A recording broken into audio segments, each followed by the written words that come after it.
আজকে আপনাদের এখানে কি অনুষ্ঠান ছিল? আজকে আমরা এসেছি গলসি বর্ধমান আব্দুল কালাম ওয়েলফেয়ার সোসাইটির পক্ষ থেকে। আমাদের গলসির একমাত্র এনজিও বিভিন্ন সমাজসেবামূলক কাজকর্ম সবসময় করে থাকে সারা বছর ধরে। আমাদের চলমান 14টি প্রকল্পের মধ্যে আজকে 3টি প্রকল্পের এখানে ইভেন্ট ছিল।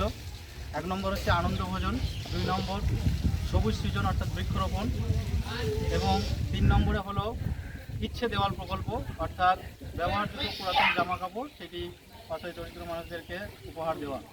এই 3টি প্রকল্পের মধ্যে আমাদের আনন্দভোজন প্রকল্পে আজকে আমাদের সোসাইটির সদস্য জয়ন্ত রয় মহাশয়, তার কন্যা 5 বছর বয়স্কা তানিষ্কা রয়, তার জন্মদিন ছিল।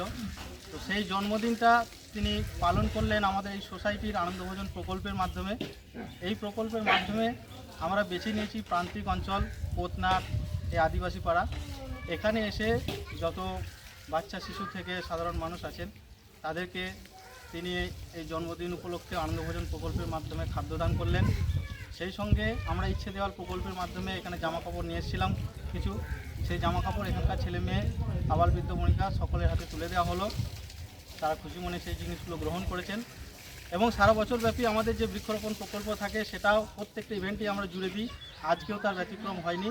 আজকে আমরা এই পদ্মা আদিবাসী পাড়ার ওই পিছন দিকে একটি পুকুর পাড়ে সেখানে কিছু বৃক্ষরোপণ করলাম আমরা মেহগিনি গাছ। তারা যত্ন সহকারে গাছগুলি রক্ষা করবেন কথা দিয়েছেন। এটা আমাদের এই বিশ্ব উষ্ণায়নের বিরুদ্ধে সবুজায়নের লক্ষ্যে আমাদের ক্ষুদ্র প্রয়াস।